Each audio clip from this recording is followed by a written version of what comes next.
Hey guys, இன்னைக்கு நாம இந்த ஹிஸ்டாரிக்கல் டிராமாவோட 8th எபிசோட் தான் பார்க்க போறோம். போன எபிசோட் கடைசியில ஹீரோயினோட மாமியாரு அவங்க பையன் நினைவு ரூம்ல ஒரு ஃபேன் இருக்கத பாத்துருப்பாங்க.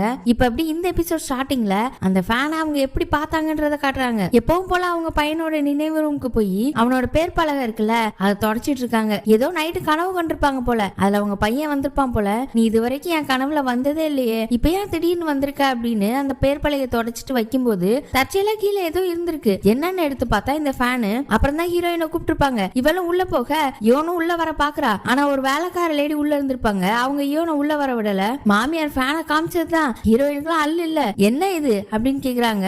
இது ஃபேன் அப்படின்னு சொல்ல, என்ன பார்த்தா உனக்கு எப்படி தெரியுது, இந்த ரூம்குள்ள ஒரு ஆம்பளையோட ஃபேன் எப்படி வந்துச்சு அப்படின்னு கேட்க இவளுக்கு கீழே முட்டி போட்டு எனக்கு தெரியாத அத்தை அப்படின்ற மாதிரி சொல்றா.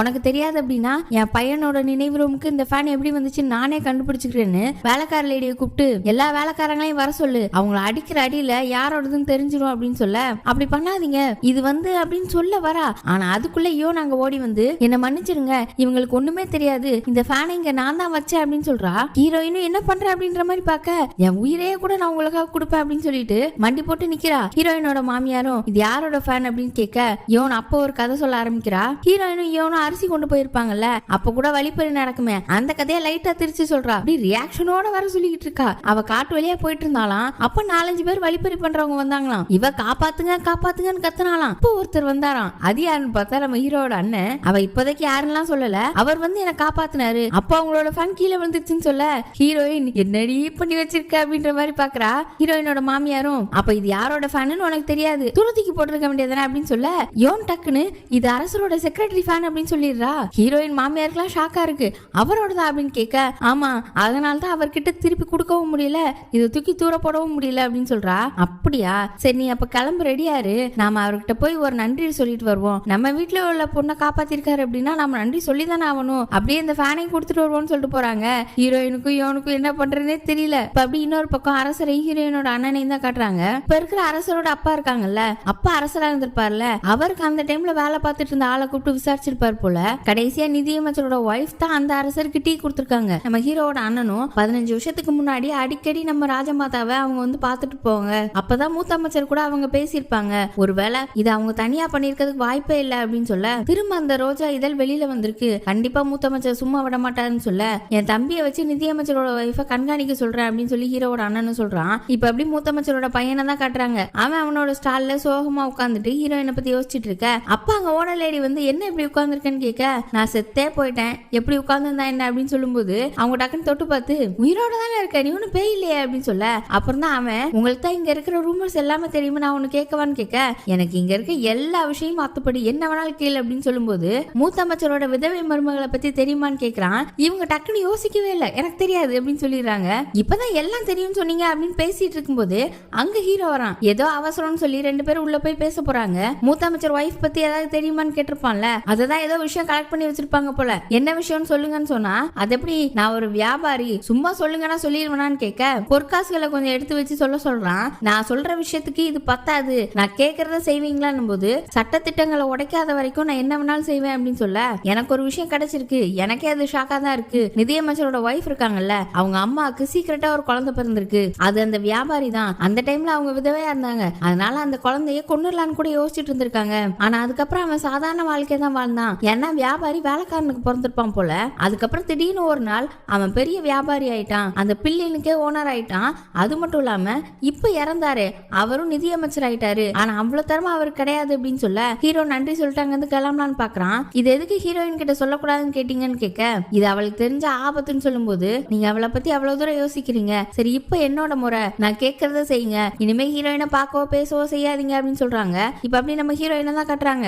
அவளோட ஹஸ்பண்டோட பேர் பலகையை தொடச்சிட்டு இன்னைக்கு மட்டும் யோனுக்கு ஏதாவது ஆச்சு எல்லாத்துக்கும் நீங்க தான் காரணம், இனிமே உங்களுக்கு சாமியை கும்பிட மாட்டேன் அப்படின்னு சொல்லிட்டு இருக்கா. அங்க ஹீரோயினோட மாமியார் யோனை கூட்டிட்டு போயிட்டு இருக்காங்க. ஹீரோ அண்ணனை பார்க்க தான் கரெக்டா போற வழியிலே அவனும் வந்துடுறான். நாங்க உங்களை தான் பார்க்க வந்துட்டு இருக்கோம் அப்படின்னு சொல்ல ஹீரோட அண்ணன் யோனை தான் பாக்குறான். அப்புறம் மாமியாரும் இவ எங்க வீட்டுல வேலை பார்த்துட்டு இருக்கா, இவளை உங்களுக்கு தெரியுமான்னு கேட்க அவனும் யோனை தான் பாக்கான். அவ ஆமான்னு சொல்லுங்கன்ற மாதிரி நைஸா சிக்னல் கொடுக்க அவனும் ஆமா தெரியும் சொல்லிடுறான். அப்புறம் அந்த ஃபேன் எடுத்து அவங்கிட்ட கொடுத்து அவளுக்கு உதவி பண்ணும்போது இங்க இந்த ஃபேனை தொலைச்சிருக்கீங்கன்னு சொல்லி கையில நீட்ட யோனும் வாங்கிக்கோங்க வாங்கிக்கோங்கன்ற மாதிரி சிக்னல் கொடுக்குறா. அவனும் வாங்கிட்டு இதை நான் எங்க தொலைச்சேன்னு எனக்கு ஞாபகமே இல்ல, அவளுக்கு உதவி பண்ணும்போது தான் தொலைச்சிருக்கனா அப்படின்னு சொல்லி வாங்கிக்கிறான். அப்புறம் ஸ்நாக்ஸ் எல்லாம் கொண்டு வந்திருப்பாங்க போல, அதை அவன் கையில கொடுத்துட்டு அவளுக்கு உதவி பண்ணதுக்கு ரொம்ப நன்றி, அவ எங்க வீட்டுல ஒருத்தி, ஆனா நீங்க இதை பத்தி யோசிக்காதீங்க, உங்களை பத்தி ரூமர் எல்லாம் வராத மாதிரி நான் பாத்துக்கிறேன், எங்க வீட்டுல சாதாரண வேலை பாக்குற பொண்ணு, அவளுக்கு நீங்க உதவி பண்ணிருக்கீங்கன்றது யாருக்கும் தெரியாது அப்படின்னு சொல்ல, இவன் இருந்துட்டு ஒரு மனுஷனுக்கு மனுஷன் உதவி பண்றதுல என்ன சங்கடம் இருக்கு, இன்னொரு தடவை அவளுக்கு ஆபத்து வந்தாலும் நான் தயங்காம அவளுக்கு உதவி பண்ணுவேன், சரி நீங்க பார்த்து போயிட்டு வாங்க அப்படின்னு சொல்லி வழி எழுப்பி வைக்கிறான். அப்புறம் அப்படி யோன் வீட்டுக்கு வந்துட்டா. ஹீரோயினும் அவளை கூப்பிட்டு அவன் எப்படி உனக்கு தெரியும் அப்படின்னு கேட்க, அதெல்லாம் இப்ப முக்கியமா, இந்த தடவை ஏதோ கதை சொல்லி தப்பிச்சிட்டோம், அடுத்து ஏதாவது மாட்டினா போச்சு நம்ம உயிரே போயிடும் அப்படின்னு சொல்ல, ஏன்னா அங்க ரூம்ல தான் அங்கங்க அந்த கருப்பு கலர் ட்ரெஸ் வால்னு ஒழிச்சு வச்சிருக்கா. அப்புறம் ஹீரோயினும் ஆமா அவர் எப்படி அதை அவரோட ஃபன் ஒத்துக்கிட்டாரு எதுக்காக அப்படின்னு கேட்க, யோன் அதுக்கெல்லாம் பதில் சொல்ல, எனக்கு வேலை இருக்கு அப்படின்னு குடுக்குன்னு ஓடிட்டா.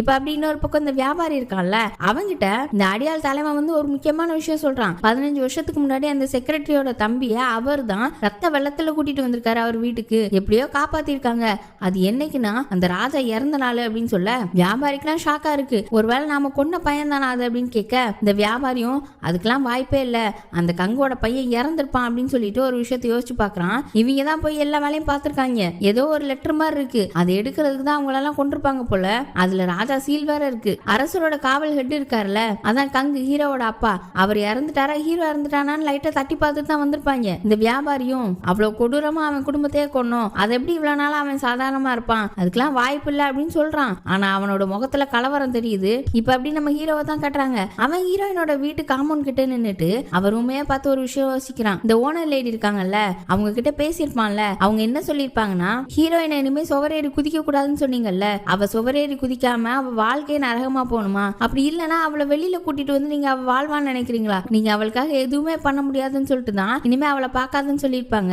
இவனா அப்படியே அதை யோசிச்சு பார்த்துட்டு அங்க இருந்து போறான். இப்ப அப்படியே அடுத்த நாள் காலையில வச்சு ஹீரோயின் யோனை தேடிட்டு இருக்கா. அப்ப அங்க வேலைக்கார லேடி வந்து, யோ நீங்க இல்ல, நீங்க எங்க போறீங்க அப்படின்னு கேட்க, நான் அத்தைய பார்க்க போறேன்னு சொல்றா. இன்னைக்கு அவங்க பொண்ணு வீட்டுக்கு வந்திருப்பாங்க போல, ஹீரோயினோட மாமியாரும் அந்த பொண்ணு வெளியில போயிருக்காங்க. இதை கேட்டோடனே ஹீரோயினுக்கு சந்தோஷமா இருக்கு. ஆனா இந்த வேலைக்கார லேடி இனிமே யோனுக்கு பதிலா நான் தான் உங்களுக்கு எல்லா வேலையும் செய்வேன் அப்படின்னு சொல்றாங்க. கரெக்டா அதே நேரம் ஒரு பொண்ணு வந்து நிதியமைச்சரோட ஒய்ஃப் உங்களை பார்க்கணும்னு சொல்ல ஹீரோயின் கிளம்பலான்னு போறா. ஆனா அந்த வேலைக்கார லேடி, அது எப்படி அம்மா வீட்டுல இல்ல நீங்க எப்படி கிளம்புவீங்கன்னு கேட்க, நிதியமைச்சரோட ஒய்ஃப் கூப்பிட்டுருக்காங்க, நான் அதுக்காக போகாமல இருக்க முடியும், நிதியமைச்சர் ஒய்ஃப் ராஜமாதாவுக்கு தெரிஞ்சவங்க, அவங்க காதுக்கு போச்சுன்னா அரசர் காதுக்கும் போகும் அப்படின்ற மாதிரி வேலைக்கார லேடியை லைட்டா பயமுறுத்துறா. அவங்களும் சரி அப்ப நானும் கூட வரேன் அப்படின்னு சொல்றாங்க. இப்ப அப்படி யோனை தான் கட்டுறாங்க. அவன் லைப்ரரிக்கு வர அங்கதான் ஹீரோவோட அண்ணன் நின்றுட்டு இருக்கான். அவனை பார்த்தோன்னே குடுக்குடுன்னு ஓட ஆரம்பிச்சிட்டா. இவனும் பின்னாடியே போய் நில்லு நில்லுன்னு கூப்பிட, அவ நீங்க ரொம்ப பெரிய ஆளு, நீங்க எல்லாம் என்கிட்ட பேசுறதே தப்புன்ற மாதிரி ஏதோ சொல்றா. நேத்து நடந்ததை பத்தி நான் உங்ககிட்ட கேட்க மாட்டேன் அப்படின்னு சொல்லிட்டு 2 பேரும் ஒரு இடத்துல சாப்பிட உட்காடுறாங்க. நேத்து உன்னை காப்பாத்தி விட்டேன்ல, அதுக்காக சாப்பாடு வாங்கி கொடு அப்படின்னு சொல்லிட்டு இருக்கான். நீங்க உதவி பண்ணதுக்கு நன்றி, அப்புறம் உங்களை சங்கடப்படுத்திட்டு அதுக்கும் என்ன மன்னிச்சிருங்கன்னு சொல்ல, இவன் இருந்துட்டு ஒருவேளை உனக்கு என் தம்பியை பிடிச்சிருக்கோ அப்படின்னு கேக்குறான். என்ன சொல்றீங்கன்னு கேட்க, அப்புறம் எதுக்கு அவனோட ஃபேனை வச்சிருக்க அப்படின்னு கேட்க, என்னது அந்த ஃபேன் உங்க தம்பியோடதா அப்படின்னு இவ ஷாக் ஆகுறா. அது நான் தான் அவனுக்கு கிஃப்டா கொடுத்தேன், அது யாரோடதுன்னு கூட உனக்கு தெரியாதா அப்படின்னு கேட்க, அது வந்து நம்ம சமாளிக்கிறா. இப்பதான் இவனுக்கு கொஞ்சம் நிம்மதியா இருக்கு. அப்போ அந்த ஃபேன் யாரோடதுன்னு உனக்கு தெரியாது, அப்ப என் தம்பியோட ஃபேனை வச்சிருந்தது நீ இல்ல அப்படின்னு சொல்லிட்டு சிரிக்கிறான். ஆனா அவ யாருன்னு சொல்ல மாட்டாள். என் தம்பியும் நீயும் ஒரே ஆளதான் மறைச்சிட்டு இருக்கீங்க, அது யாருன்னு தெரிஞ்சுக்க எனக்கு ரொம்ப ஆர்வமா இருக்கு அப்படின்னு சொல்றான். இப்ப அப்படி ஹீரோயினை தான் கட்டுறாங்க. அவ நிதியமைச்சரோட ஒய்ஃப் கிட்ட பேசிட்டு இருக்கா. போன தடவை அவ அண்ணனை பத்தி கேட்டாங்கல்ல, இப்ப இந்த தடவை அவ அண்ணனை பத்தி ஒரு விஷயத்த சொல்றாங்க. உன் அண்ணன் அரண்மனையில நடந்த ஏதோ ஒரு முக்கியமான விஷயத்துல சம்பந்தப்பட்டிருக்கான் அப்படின்னு சொல்ல, ஹீரோயின் இன்னும் சொல்லுங்க, எனக்கு ஏதாவது க்ளூ கிடைச்சா என் அண்ணனை கண்டுபிடிக்க உதவியா இருக்குன்னு சொல்லும்போது, ரொம்ப வருஷத்துக்கு முன்னாடி இதுக்கு முன்னாடி இருந்த அரசர் இறந்தப்போ நிறைய வித்தியாசமான நிகழ்வுகள்லாம் நடந்துச்சு. அரசரோட தலைமை காவலர் கங்கோட குடும்பத்தையே கொன்னாங்க. அது மட்டும் இல்லாம அரசருக்கு காவலா இருந்த சிலரும் காணாம போயிட்டாங்க. அரசர் கடைசியா யாருக்கோ ஏதோ ஒரு சீக்ரெட் ஆர்டர் கொடுத்திருக்காரு அப்படின்னு சொல்ல, அப்ப என் அண்ணனும் அரசருக்கு காவலா இருந்தவங்கள ஒருத்தரா, அவனுக்கு என்ன நடந்துச்சு அப்படின்னு கேட்க தெரியாதுன்ற மாதிரி சொல்றாங்க. அப்ப நான் யாரை கேட்டா தெரியும், அரசரை கேட்கணுமா ராஜமாதாவை கேட்கணுமா யாரை கேட்கணும் அப்படின்னு கேட்கிறா. அன்னைக்கு நடந்த விஷயத்தெல்லாம் சரி கட்டினது உங்க மாமா தான் அப்படின்னு சொல்லிடுறாங்க. இந்த நிதியமைச்சரோட ஒய்ஃப் ஹீரோயினை வச்சு அந்த மூத்த அமைச்சரை ஆட்டலான்னு பாக்குறாங்க. அவருக்கு உன் மேல பாசம் அதிகம், அதனால கண்டிப்பா அண்ணனை கண்டுபிடிக்க முயற்சி பண்ணிருப்பாரு. ஆனா அவருக்குன்னு ஒரு பொறுப்பு இருக்குல்ல, அவர் ஒரு மூத்த அமைச்சராகவும் இருக்காருல்ல, அதனால கூட அவர் சொல்லாம இருக்கலான்ற மாதிரி சொல்றாங்க. இவளும் நீங்க பண்ணது ரொம்ப பெரிய உதவி, நான் வரேன் அப்படின்னு சொல்லிட்டு அங்க இருந்து கிளம்புறா. இந்த நிதியமைச்சர் ஒய்ஃப் வில்லத்தனமா பாக்குது. இப்ப அப்படி புக்கு கடையில ஹீரோவோட அண்ணன் ஹீரோ கிட்ட நிதியமைச்சரோட ஒய்ஃப கண்காணிச்சு அவங்களுக்கு ஆபத்து வரலாம், அவங்கள அமைதியாக்குனாதான் இந்த விஷயத்த மூடி மறைக்க முடியும்னு சொல்ல, ஹீரோவும் அப்ப அவங்கள யார் கொல்ல வராங்களோ அவங்க தான் இதுக்கு முன்னாடி இந்த அரசரை கொன்னது, என் குடும்பத்தையும் சின்னாபின்னமாக்குனது அப்படின்னு சொல்ல, ஆமா நீ அவங்களுக்கு பாதுகாப்பு கொடு, அப்பதான் இதுக்கு முன்னாடி இருந்த அரசர் யாருக்கிட்ட கடைசியா அவரோட ஆர்டரை கொடுத்தாருன்னு தெரியும், எதுவும் தேவையில்லாம பண்ணிடாத, இது நம்ம அரசரோட ஆணை அப்படின்னு சொல்றான். இப்ப எப்படி மார்க்கெட்ல தான் கட்டுறாங்க. ஹீரோயினோட மாமியாரும் நாத்தனாரும் அங்கதான் வந்திருக்காங்க. ஹீரோயின் நாத்தனார் தான் சும்மாவே இருக்க மாட்டாள வாயை வச்சுக்கிட்டு. இந்த ஃபேன் விஷயம் தெரிஞ்சிருக்கும் போல. அது எப்படி என் அண்ணனோட நினைவு ரூம்ல அந்த ஃபேன் வந்துச்சு, நீங்க சும்மாவா விட்டீங்க அப்படின்னு பேசிட்டு வரா. ஹீரோயினும் இப்ப இதே மார்க்கெட்ல தான் இருக்கா. நிதியமைச்சரோட வீட்டுக்கு போயிட்டு வந்துட்டு இருக்கா. அங்கதான் மூத்த அமைச்சரோட பையனும் நிக்கிறான். அவன் இந்த குட்டி பொண்ணு நிம்மிக்கு ஸ்நாக்ஸ் வாங்கி கொடுத்துட்டு இருக்கான். அப்புறம் அந்த பொண்ணு என் அம்மாவுக்கும் எடுத்துக்கவா அப்படின்னு கேட்க, வாங்கிக்கோ அப்படின்னு சொல்லிட்டு, என் அம்மாவுக்கும் இது ரொம்ப பிடிக்கும், அவங்க எப்பவுமே முன்னாடி ஒரு சிரிப்போட வருவாங்க, தோ அதே மாதிரி தான் அப்படின்னு சொல்றான். அப்புறம் தான் யோசிக்கிறான், அங்க அவங்க அம்மா தான் வந்துட்டு இருக்காங்க. அப்புறம் அடிச்சு பிடிச்சி அங்கிருந்து ஓடுறான். கரெக்டா ஹீரோயினோட மாமியாரும் அவனோட பின்னாடி சைஸை மட்டும் பாத்துட்டாங்க. அவங்களோட பையன் மாதிரி தெரிஞ்சோன்னே அவங்களும் துரத்திட்டு ஓட ஆரம்பிக்கிறாங்க. ஒரு இடத்துல அவன் ஒளிஞ்சுக்கிட்டான். அப்புறம் அவங்க இன்னொரு திசையில போக அவன் வேக வேகமா ஆப்போசிட் திசையில போயிட்டு இருக்கான். அப்போ பார்த்தா ஹீரோயினும் அந்த வேலைக்கார லேடி வந்துட்டு இருக்காங்க. அந்த வேலைக்கார லேடியை பார்த்துட்டான். இவங்களுக்கு அவனு நல்லா தெரியும் போல. போச்சா மாட்டினமான அந்த பக்கம் எஸ்கேப் ஆயிட்டு இருக்கான். இவங்களும் ஹீரோயின் கிட்ட ஒரு நிமிஷம் இங்கே இருங்க நான் வந்துடுறேன் அப்படின்னு சொல்லிட்டு பின்னாடியே ஓடுறாங்க. ஹீரோயினோட மாமியாரு ஷாக்ல ஒரு இடத்துல உட்காந்துட்டாங்க. அப்ப அங்க அந்த வேலைக்கார லேடியும் வர, அவங்க விஷயம் என்னன்னு சொல்லாம நாங்க இந்த பக்கம் வந்துகிட்டு இருந்தோம், இப்ப ஹீரோயின் எங்கேயே விட்டுட்டேன் அப்படின்னு சொல்றாங்க. ஹீரோயின் மாமியாருக்கு இன்னும் ஷாக்கு குறையல. அந்த பக்கம் ஹீரோயினை பார்த்தா அவ ஒரு கடைக்குள்ள போயிட்டு இருக்கா. அவளோட ஹஸ்பண்ட் பின்னாடியே வந்துட்டு இருக்கான். தெரியாம தான் தற்செயலா 2 பேரும் இடிக்க அவளோட முடி அவனோட தொப்பியில மாட்டிக்குது. அச்சச்சோ அச்சச்சோன்னு 2 பேரும் பிடிச்சி இழுக்க ஒரு கட்டத்துல கீழே விழுந்துட்டாங்க 2 பேருமே. அப்புறம் அவ எந்திக்கும் போது அவன் முகத்தை பார்த்துட்டு எவ்வளவு அழகு அப்படின்னு பார்த்துட்டே நிக்கிறான். இவளும் யாரா இவன் கிறுக்கனா இருப்பான் போல அப்படின்னு சொல்லிட்டு இருக்க. அப்ப அந்த குட்டி பொண்ணு நிம்மியும் தற்செயலா அங்க வரா. அவளை பார்த்துட்டு ஹீரோயின் அவட்ட போயிட்டா. இங்க ஒரு கிறுக்க நின்னுட்டு இருக்கான் அப்படின்னு சொல்ல, இவர் நம்ம மைண்ட்ல தான் கடை போட்டிருக்காரு அப்படின்ற விஷயத்த அந்த பொண்ணு சொல்லுது. ஓ இந்த ஆளை பத்தி தான் பொருளி பேசிட்டு இருக்காங்களா, சரி நீ கொஞ்சம் பார்த்து பத்திரமா இருன்னு சொல்லிட்டு அங்க இருந்து போறா. இவன் எங்க போறீங்க, உங்க பேரையாவது சொல்லுங்க அப்படின்னும் போது இந்த குட்டி பொண்ணு இருந்துட்டு, உங்களுக்கு எவ்வளவு தைரியம் அவங்களோட பேர் கேக்குறீங்க அப்படின்னு சொல்ல, அப்ப அந்த பொண்ணு யார் நீயா சொல்லு அப்படின்னு சொல்ல, அவங்கதான் மூத்த அமைச்சரோட மருமகன் சொல்றா.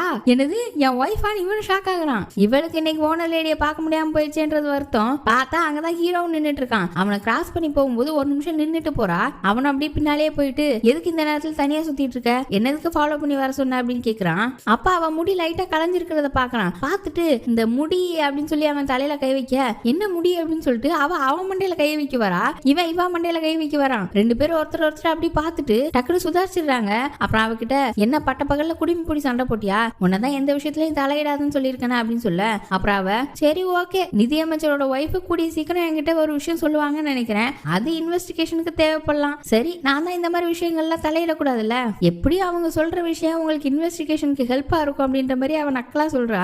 அது எவ்வளவு பெரிய விஷயமா இருந்தாலும் பரவாயில்ல, உனக்கு ஆபத்து வருதுன்னா நீ தள்ளியே இரு, சொன்னதை மட்டும் செய்ய அப்படின்னு சொல்லும்போது, என்னது நிதியமைச்சரோட வைஃப் கிட்ட போனா ஆபத்தா, அவங்களுக்கு யார் கொலைக்காரன்னு தெரியுமான்னு கேக்குறா. அவன் எதுவுமே சொல்ல மாட்டான். நீ எதுவுமே சொல்லலன்னா நானும் எதுவுமே சொல்ல மாட்டேன் அப்படின்னு சொல்லிட்டு அங்க வந்து போயிட்டா. இப்ப நிதியமைச்சரோட வைஃப் வியாபாரி கிட்ட தான் பேசிட்டு இருக்காங்க. மூத்த அமைச்சர் மருமக என்ன பண்ணுவான்னு பாப்போம் அப்படின்னு சொல்லிட்டு இருக்க. இந்த வியாபாரியும், நீங்க ஏன் இப்படிலாம் பண்றீங்க, நம்ம மாஸ்டருக்கு தெரிஞ்சிச்சுன்னா அவ்வளவுதான் கதையவே முடிச்சிருவாருன்னு சொல்ல, நீ எதுக்கு பயப்படுற சாவுக்கா, நான் எதுக்குமே பயப்படல, ஒரு பொய்ய சொல்ல போய் இப்போ 100 பொய்யா வந்து நிக்குது, கடைசியில நான் எந்த பொய்யை காப்பாத்துறதுக்காக எந்த பொய்ய சொன்னேன்னு எனக்கு ஞாபகம் இல்லை அப்படின்னு சொல்லி ரொம்ப ஃபீலிங்கா பேசுறாங்க. இப்ப அப்படி நைட் ஆயிடுச்சு. மூத்த அமைச்சர் வேலையை விட்டு அவசர அவசரமா வராரு. மூத்த அமைச்சரோட ஒய்ஃப்க்கு உடம்பு சரியில்லாம போயிடுச்சு போல. நீ மார்க்கெட்ல மயங்கி விழுந்துட்டியாம என்ன விஷயம்னு கேட்க, அவங்களும் அவங்க பையனை பத்தி பேசுறாங்க. அங்க ஒரு ஆளை பார்த்தேன், அவன் என்னோட பையன் மாதிரியே இருந்துச்சு, நான் அவனை ரொம்ப மிஸ் பண்றேன்னு ரொம்ப ஃபீல் பண்றாங்க. அவரும் நானும் தாமா அவனை மிஸ் பண்றேன்னும் போது, அவன் அன்னைக்குதான் கடைசியா வீட்டை விட்டு வெளில போவான்னு தெரிஞ்சிருந்தா அவனுக்கு பிடிச்ச சாப்பாடுலாம் நான் சமைச்சு கொடுத்துருப்பேன் அப்படின்னு சொல்லி ரொம்ப ஃபீல் பண்ணி அழுகுறாங்க. இவரும் சமாதானப்படுத்தலாம்னு பாக்குறாரு. ஆனா அவங்க, நம்ம பையனோட பாடி கூட நம்ம கிடைக்கல, அது எப்படி காட்டுக்குள்ள அவன் செத்து போவான், எனக்கு ஒன்னும் புரியல அப்படின்னு சொல்ல, இவரும் நான் ஆளுங்களை விட்டு திரும்ப திரும்ப தேடி பார்த்துட்டேமா, நம்ம பையன் இறந்துட்டான் அப்படின்னு சொல்லி சமாளிக்கிறாரு. நான் இன்னைக்கு மார்க்கெட்ல பார்த்தாலும் அப்படி நம்ம பையன் மாதிரி இருந்தான், நான் பின்னாடி தான் பார்த்தேன், ஆனா அந்த கை ஷேப் எல்லாமே நம்ம பையன் தான், நான் அவனை இப்பெல்லாம் ரொம்ப மிஸ் பண்றேன், என்னால மூச்சு கூட விட முடியலன்னு சொல்லி ரொம்ப அழுகுறாங்க. அதே நேரம் மூத்த அமைச்சரோட பையன் அவங்க வீட்டு முன்னாடி தான் நின்றுட்டு இருக்கான். அவனும் பழைய விஷயங்களை யோசிச்சு பாக்குறான். மூத்த அமைச்சர் கிட்ட வந்து அவன் ஒரு பொண்ணை லவ் பண்றத சொல்லியிருப்பான் போல, ஆனா அவர் ஒத்துக்கல, நான் அவளதான் கல்யாணம் பண்ணுவேன்னு சொல்லியிருக்கான். ஆனா அவங்க பொண்ணு இவங்க ஸ்டேட்டஸ்க்கு கீழே போல, அது எப்படி நான் இவ்வளவு தூரம் நம்ம குடும்பத்தை கொண்டு வந்திருக்கேன், நீ ஒரு சாதாரண பொண்ணை எனக்கு மருமகளா கொண்டு வருவியா அப்படின்னு சொல்லிட்டு முடியாதுன்னு இருக்காரு. அவனும் விடுற மாதிரி தெரியல, உன் விருப்பம் அப்படிதான் பண்ணுவேனா பண்ணு, ஆனா இனிமே எனக்கு பையனே கிடையாது, நீ செத்துட்ட அப்படின்னு சொல்லி இருந்திருக்காரு. அதெல்லாம் யோசிச்சு பார்த்துட்டு அங்க இருந்து கிளம்பலான்னு பாக்குறான். அப்பதான் அவனோட அம்மா ஞாபகம் வருது. அம்மாவை பார்த்துட்டு போலாமான்னு லைட்டா திரும்புறான். டக்குன்னு ஒரு வேலைக்காரன் வந்தோடனே பயந்து போய் அங்க இருந்து போயிட்டான். அப்புறம் எப்படி மூத்த அமைச்சர் தச்சையெல்லாம் ரூமை விட்டு வெளியில வர, ஹீரோயின் அவளுக்காக வெயிட் பண்ணிட்டு இருக்கா.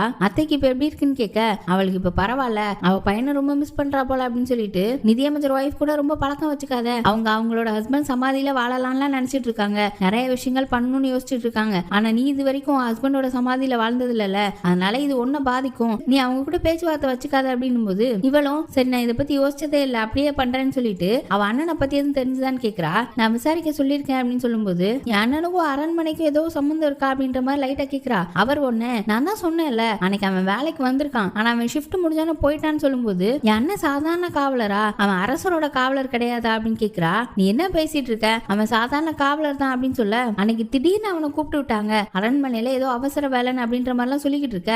இவரு அரண்மனை விஷயத்தெல்லாம் தேவையில்லாம பேசாத, லேட் ஆயிடுச்சு கிளம்பு அப்படின்னு சொல்லி அனுப்பி வச்சிடுறாரு. இவருக்குன்னா கோமா வருது, அவளுக்கு நிறைய விஷயங்கள் தெரியுதுன்னு. இப்ப அப்படியே அவ ரூம்ல போய் ஒரு சீட் அவளுக்கு கிடைச்சது இல்ல, அண்ணனை பத்தி தெரிஞ்சுக்கணுமா அப்படின்லாம் அதை பத்தி யோசிச்சுட்டு இருக்கா. யோனும் இது ஏதாவது ஆபத்தான நம்பர்கிட்ட இருந்து வந்துச்சுன்னா என்ன பண்ணுவீங்க அப்படின்னு கேட்க அவங்களுக்கு தெரியாம இருந்திருக்கும் மூத்த அமைச்சரோட மருமக எவ்வளவு ஆபத்தானவ அப்படின்னு சொல்லிட்டு இதுல ஏதோ மறைஞ்சிருக்குன்னு யோசிக்கிறா.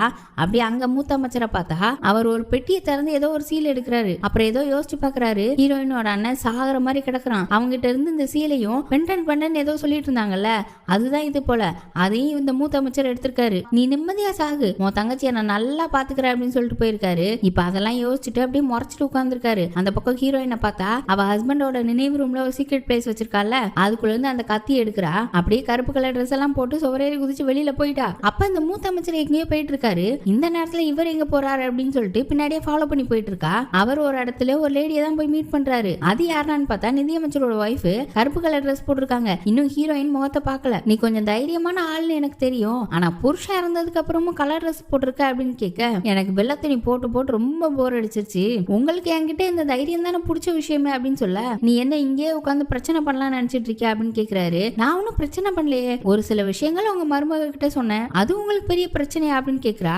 அப்படியே ரெண்டு பேருமே நைஸான வேர்ட்ல சண்டை போட்டுட்டு இருக்காங்க. ஹீரோயின் ஒளிஞ்சு நின்று பாத்துட்டு இருக்கால, அவளுக்கு என்ன பேசுறாங்க யார்கிட்ட பேசுறாங்கன்றதெல்லாம் தெரியல. நான் எனக்கு சாவு வந்தா கூட ஏத்துப்பேன், நானும் யோசிச்சு பார்த்தேன் 15 வருஷத்துக்கு முன்னாடி நான் ஒரு பெரிய விஷயம் பண்ணிருக்கேன், செத்தா தனியாலாம் சாக மாட்டேன்னு சொல்ல அதுக்காக தான் உனக்கு நான் ஃபேவர் பண்ணனே அப்படின்னு சொல்ல நிதியமைச்சர் ஒய்ஃப் ஆக்குனதா அப்படின்னு சொல்லிட்டு சாதாரணமா இது முடிஞ்சிரும்னு நினைக்காதீங்கன்னு சொல்ல அவர் அங்க இருந்து கிளம்புறாரு. பின்னாடி இவங்களும் வராங்க. ஹீரோயின் முகத்தை பார்த்துட்டா உங்க மருமக ரொம்ப அறிவாளி தான், நான் இப்ப இருக்கிற இடத்துல நிம்மதியா வாழ்ந்தேன் அப்படின்னா இதுக்கு மேல உங்க மருமக கிட்ட அவ அண்ணனை பத்தி பேச மாட்டேன் அப்படின்ற மாதிரி சொல்றாங்க.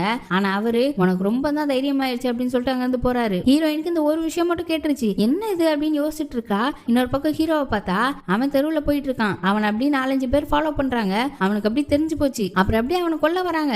இவனும் தடுக்க அப்படி சண்டை போயிட்டு இருக்கு. அப்போ ஒரு பெரிய கத்தி வந்து அவன் கழுத்துல நிக்குது. அந்த கத்தியை பார்த்தோன்னே அவனுக்கு ரொம்ப மயக்கமாயிடுச்சு. அது அந்த வியாபாரி தான் போல, கையில வேற ஒரு வெட்ட போட்டான். அப்பதான் இவன் யோசிச்சு பாக்குறான், இந்த பெரிய கத்தியை வச்சுதான் அவங்க குடும்பத்தையே கொண்டிருப்பாங்க, இவனே பின்னால முதுகுல வெட்டி இருப்பாங்க, இவனால சண்டை போட முடியல, கொஞ்சம் கஷ்டமா தான் இருக்கு, இருந்தாலும் சண்டை போட்டுட்டு இருக்கான். அப்புறம் அப்படியே ஒரு கட்டத்துல அவன் கீழே விழுந்துட்டான். அப்ப அந்த வியாபாரி வந்து அவன் முதுகுல உள்ள தழும்பு பாக்குறான். பார்த்துட்டு அவனுக்கே ஷாக் ஆயிருச்சு. அப்ப அந்த குட்டி பையன் தான் உயிரோட இருக்கான்னு திரும்ப கொல்றதுக்கு கத்தியை ஓங்குறான். அப்ப கரெக்டா அங்க ஹீரோயின் வந்துட்டா. அங்க உள்ள எல்லாரையும் அடிச்சு போட்டுட்டு ஹீரோ கிட்ட எந்திரிங்க எந்திரிங்கன்னு கத்திக்கிட்டு இருக்கா. அவன் அப்படியே கண்ண முடிதான் கிடக்கான். இப்ப அப்படியே அந்த காலத்து விண்டுமில் இருக்கு, அங்கதான் கூட்டிட்டு போய் உட்கார வச்சிருக்கா போல. இந்த இடத்துலதான் எனிமி லேடியோட மருமக அவங்க லவ்வரை மீட் பண்ணிருப்பாங்க. அப்புறம் கொஞ்ச நேரம் கழிச்சு தான் அவன் கண்ணு முழிக்கிறான். இவ்வளவு தூரம் அவங்களை கூட்டிட்டு வர்றதுக்கே செத்துட்டேன், நீங்க பாட்டு மயங்கிட்டீங்க, வாய் தான் ரொம்ப பேசுறீங்க, ஆனா 2-3 பேர் அவங்களால டீல் பண்ண முடியலன்னு சொல்ல அவனும் என்ன காப்பாத்தினதுக்கு தேங்க்ஸ் சொல்றான். ஆமா அவங்க யார் என்னன்னு தெரியுமான்னு கேட்க இவன் உடனே அவங்க என்னோட தழும்பை தான் செக் பண்ண வந்தாங்க, அவங்களுக்கு நான் யாருன்னு தெரிஞ்சிருக்கு அப்படின்னு சொல்லிட்டு நான் என்னோட சீக்கிரட் அவங்க கிட்ட சொல்றேன் அப்படின்னு சொல்ல அவ இருந்துட்டு தேவையில்ல என்கிட்ட நிறைய சீக்கிரட் இருக்கு, உங்க சீக்கிரட்டே சேர்ந்து என்னால சுமக்க முடியாது அப்படின்னு சொல்லிட்டா. அப்படியா சரி அப்படின்னு சொல்ல சரி நான் திரும்பி உட்காந்துக்கிறேன், நீங்க என்ன சுவர் நினைச்சு பேசுங்க, மனசுல உள்ளது வெளியில வந்தா நிம்மதியா இருக்கும் அப்படின்னு சொல்றா. அப்புறம் அவனும் அவனோட கதையை சொல்றான். நான் உயிரோடவே இருக்க கூடாது, என்னோட அப்பா அம்மா என்னை வளர்த்தவங்க என் குடும்பம் எல்லாரையுமே என் கண்ணு முன்னாடி கொண்டாங்க, 15 வருஷத்துக்கு முன்னாடி நான் மட்டும்தான் எப்படியோ உயிர் பிழைச்சேன், அன்னைக்கு ரத்த காடா ஓடிச்சு, ஆனா எனக்கு முழுசா அது ஞாபகம் இல்ல அப்படின்னு சொல்றான். இதெல்லாம் கேட்க ஹீரோயினுக்கு அழுகையா வந்துருச்சு. அப்புறம் என்னை காப்பாத்தினதுக்கு ரொம்ப நன்றி அப்படின்னு சொல்லிட்டு அவனும் அங்க இருந்து கிளம்புறான். இப்ப அப்படியே அடுத்த நாள் காலையில ஹீரோக்கு கொஞ்சம் உடம்பு முடியாம போயிருது. நேத்து சண்டை நடந்ததுனால அதனால இன்னைக்கு அவன் ஆபீஸ்க்கு இன்னும் வரல. இன்னொரு விஷயம் என்னன்னா இந்த போலீஸ் ஸ்டேஷனுக்குள்ள சீஃபோட பொண்ணை ஹீரோ லவ் பண்றான்னு ஒரு பொருளி போயிட்டு இருக்கு. ஆனா ஹீரோன்றனால இவருக்கு ஓகேன்ற மாதிரி தோணுது. இப்ப ஜூனியர் வந்து அவனுக்கு உடம்பு சரியில்லை அப்படின்னு சொல்ல சீஃப் ரொம்ப ஷாக் ஆயிட்டாரு. என்னது உடம்பு சரியில்லை எங்க இருக்கா அப்படின்னு சொல்லிட்டு வேகமா அவன் ரூமுக்கு போய் என்னாச்சுன்னு பதறாரு. அவனும் ஒண்ணும் இல்ல அப்படின்னு எந்திரிக்க நீ உட்காரு இது காதல் காய்ச்சல் தான், ஒன்னும் பிரச்சனை இல்ல, நீ அவ கூட பேசணுமா அதுக்கு நான் ஏற்பாடு பண்றேன் அப்படி இப்படின்னு பேசிட்டு இருக்காரு. இவனுக்குலாம் ஒண்ணும் புரியல, என்ன பேசுறீங்க அப்படின்னு கேக்குறான். எல்லாம் எனக்கு தெரியும், நீ ரெஸ்ட் எடு, வேலையெல்லாம் நாங்க பாத்துக்கிறோம் அப்படின்னு சொல்லிட்டு போயிட்டாரு. இன்னொரு பக்கம் ஹீரோயினை பார்த்தா அந்த துண்டு சீட்டை பார்த்து யோசிச்சுட்டே இருக்கா. இது என்னவா இருக்கும் அவன் யார் அனுப்பியிருப்பா அப்படின்ற மாதிரி. அப்போ ஒரு பாட்டி வந்து கிளிப் அந்த மாதிரிலாம் விற்க வராங்க. அவ அந்த கிளிப் எல்லாம் எடுத்து பார்த்துட்டு இருக்க அந்த பாட்டி, நீ புக்கை வாசிச்சு பாத்தியா, நல்லா இருந்துச்சா அப்படின்னு கேட்க, ஒரு நிமிஷம் இருங்க அந்த புக்கை கொண்டு வரேன் அப்படின்னு சொல்லி எந்திக்க பாக்குறா. இல்ல இரு, அந்த புக்கை நீ இன்னொருத்தட்ட கொடுக்கணும், இந்த இடத்துக்கு வா அப்படின்னு சொல்லி ஒரு துண்டு சீட்டை கொடுக்குறாங்க. அப்படியே அங்க கட் பண்ணி ஹீரோயின் ஒரு இடத்துல உட்காந்துருக்கா. முன்னாடி திற கிடக்கு. அங்க ஹீரோவோட அண்ணன் வரான். இவன் தான் புக்கை கொடுத்துங்க வர சொல்லியிருப்பான் போல. ஆனா ஒரு ஜாடையில அது ஹீரோயின் மாதிரியே தெரியல. இந்த நேரத்துல வர சொன்னதுக்கு என்ன மன்னிச்சிருங்க, 15 வருஷத்துக்கு முன்னாடி உங்க அண்ணன் தானே காணாம போனா, நீங்க மூத்த அமைச்சர் மருமக தானே அப்படின்னு கேட்டு கன்ஃபார்ம் பண்ணிக்கிறான். ஆப்போசிட் சைட்ல உள்ளவங்க வாயே திறக்கல, தலையை மட்டும் ஆட்டுறாங்க. நமக்கு நல்லாவே தெரியுது அது ஹீரோயின் இல்லன்னு. ஆனா யாருன்னு இன்னும் காட்டல. நீங்க இந்த மீட்டிங்கை பத்தி யார்ட்டையும் சொல்ல மாட்டேன்னு ஒரு சத்தியம் பண்ணுங்க, இது உங்க அண்ணன் சம்பந்தப்பட்டது, ரொம்ப முக்கியமான விஷயம் அப்படின்னு சொல்ல அவளும் தலையாட்டுறா. நீங்க ஒரு வார்த்தை சொல்லுங்க, அப்பதான் இதுக்கப்புறம் என்னால கண்டினியூ பண்ண முடியும் அப்படின்னு சொல்றான். இப்பதான் நமக்கு காட்டுறாங்க அந்த வெள்ளை சேலையில உட்கார்ந்து இருக்குது ஓனர் லேடியோட அடியாளு. இங்க ஹீரோ அண்ணனுக்கும் லைட்டா சந்தேகம் வர அந்த திரைய விளக்கலாம் அப்படின்னு சொல்லிட்டு தூக்க போறான். டக்குன்னு ஒரு கத்தி வந்து அவன் கழுத்துல நிக்குது. அது நம்ம மாஸ்க் மேன் தான், நம்ம ஹீரோயின் தான். யார் நீ, எதுக்காக சோங்க தேடிட்டு இருக்க அப்படின்னு கேட்க, நான் சோங்கோட தங்கச்சி கிட்ட தான் பேசணும் அப்படின்னு சொல்றான். என்ன பேசணும்னு கேட்கும்போது ஹீரோட அண்ணன் ஆப்போசிட்ல இருக்க லேடியை பார்த்து ஜாலி இருக்கும்போது பேசலாமான்னு கேட்க, அங்க ஓனர் லேடி அடியால் தானே இருக்கான். அவனும் தலையாட்டுறான். சோங் காணாம போறதுக்கு முன்னாடி ஏதாவது கொடுத்துட்டு போனானா, அது என்னன்னு சொல்ல முடியாது. ஆனா அவன் போறதுக்கு முன்னாடி அவன் குடும்பத்துல உள்ளவங்க யார்ட்டையாவது ஏதாவது கொடுத்தானேன்னு எனக்கு தெரியும்னு கேட்க, ஹீரோயின் அவன் ஏன் காணாம போனான்னு கேக்குறா. ஆனா அதுக்கு ஹீரோவோட அண்ணன் பதில் சொல்ல மாட்டான். சொல்லுன்னு மிரட்ட கரெக்டா அண்ணன் ஹீரோயின் கழுத்துல இன்னொரு வால் வந்து நிக்குது. யாரான்னு பார்த்தா ஹீரோக்கே ஷாக்கா தான் இருக்கு. ஹீரோயினும் ஷாக்காக அப்படியே எபிசோட் முடியுது. ஹீரோயினோட அண்ணனுக்கு என்ன நடந்துச்சு, மூத்த அமைச்சர் மாட்டுவாரான்றதெல்லாம் அடுத்தடுத்த எபிசோட்ல பார்ப்போம். அதுக்கு சேனலை சப்ஸ்கிரைப் பண்ணி பெல் ஐகானை பிரஸ் பண்ணி வச்சுக்கோங்க. வீடியோ பிடிச்சிருந்தா லைக் பண்ணுங்க, ஷேர் பண்ணுங்க. நம்ம புது சேனலை மறக்காம சப்ஸ்கிரைப் பண்ணுங்க. Bye by.